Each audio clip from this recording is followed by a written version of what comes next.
Good evening, ma'am. Good evening to Arwin. How are you, ma'am? I am fine. How about you? I'm doing well. Ma'am, I have prepared some questions for you. And these questions implies the personal attributes of teachers inside the classroom. So, are you ready, ma'am? Yes. Let's proceed to question number 1. Can you provide an example of a time when you demonstrated patience in the classroom? You know what, Arwin? There are a lot of situations wherein we teacher, our patience was tested inside the classroom. So during our class discussion, we cannot deny the fact that some students are very noisy or not listening, and some are busy doing other things while we are discussing. So there are times our students question me about the topic we have tackled maybe or multiple times before. Instead of showing annoyance to the student, I answered his or her questions and give her additional academic support to what she is questioning. So yun, yung ginagawa ko, I'm showing the patient there because Okay, ma'am. Question number 2. How do you motivate and inspire your student?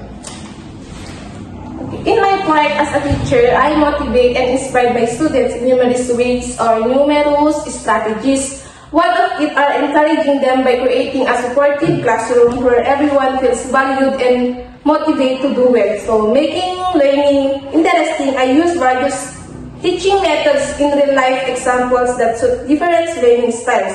I also celebrate their success like conducting a recognition, giving them certificates or medals, and sometimes I give them feedback or good feedback about their good doings inside the classroom. So, kagaya ng pagbibigay ng good feedbacks like very good, okay, ganun, then that shows motivation or this inspires them to do well inside the classroom. Well said, ma'am. Question number 3. Can you share an example of how you have shown empathy towards a student who was struggling academically or emotionally? Okay, as a teacher, I witness a lot of students who are struggling or experiencing hard in academically or emotionally. So as a teacher, what I am doing is I offer support or initiate to talk to them private or message them private. Then sometimes what I'm doing is we teachers are develop a plan for them to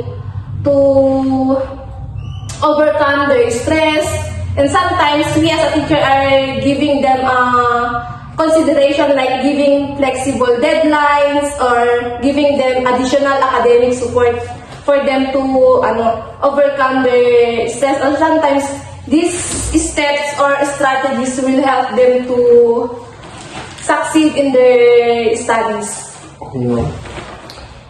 And last question. How do you handle stress and maintain a positive attribute in the classroom? Okay, to cope up with stress and uphold a positive atmosphere in the classroom, I employ techniques like mindfulness and self-care outside of school hours. So when faced with challenges, I focus on staying organized, taking deep breath, and sometimes I open conversation with my students and also to my colleagues. So hindi ko pinapakita or I'm not showing that I experience stress inside the classroom, because if I'm showing that stress to my students, then I am not effective teacher.